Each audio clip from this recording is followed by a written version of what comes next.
If you were planning on taking steps to improve your CRS score, but then decided to hit pause on those plans because you came across a video somewhere, or perhaps you read an article in which they had predicted that in the next round of invitation, the CRS score is going to come down. If that is the case, then do yourself a big favor, stick to your plan and go for it right away without any further delay. Do not rely on predictions. While it is true that you can get a general idea of where the Canadian immigration policy is headed by taking a look at the data from the past, listening to any announcements by the minister or any directives given out by the government, you would get an idea of what are the attractive sectors, the attractive occupations and so on.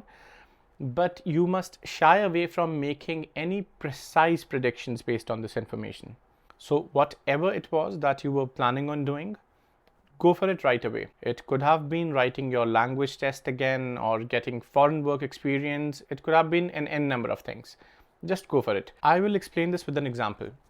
Let's say you are somebody who's engaged in a healthcare occupation with a CRS score of 503.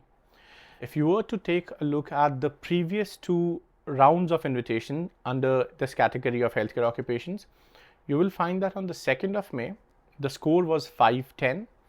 And on the 4th of June, the score came down to 504. Now, based on this, you may be tempted to make a prediction that you will be selected because you have a score of 503 and the score has already come down by 6 points. So you may be tempted to predict that in the next draw, you will be selected because the score is going to come down even further. Now, here is what may happen. The score could come down. You would be proven right. Number 2, the score could go up. Number 3, your occupation under the healthcare category may be removed. It has happened in the past with a number of STEM occupations.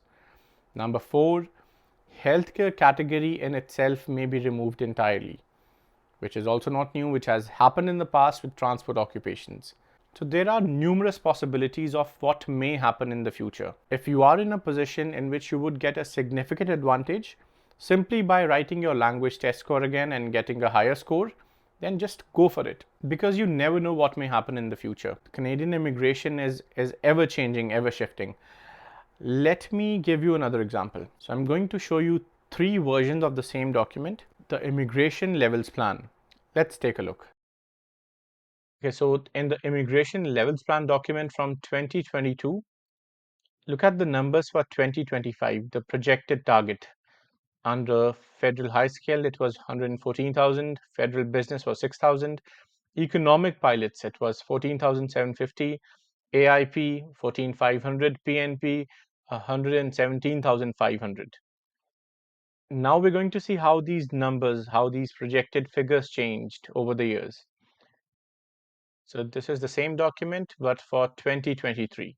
We're going to take a look at the numbers for 2025 and 2026. For federal high skilled, it is now 117,500. Federal business 6,000. Economic pilot 14,750. Then AIP is 8,500. PNP is again 120,000. So in this document, there has been a slight shift in the projections for 2025 and 2026.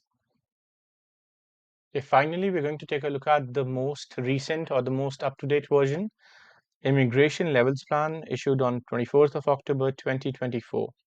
Look at the shift. Look at the decrease in the number corresponding to AIP, PNP, federal business. PNP is 55,000.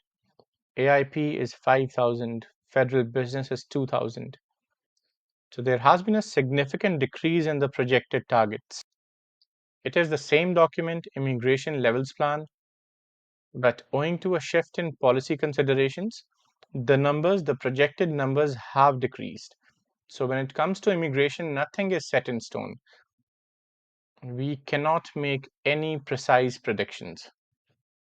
In the end, I would say it again, this is a very time-sensitive matter. Do not delay any actions that would help you improve your CRS score. And do not rely on predictions.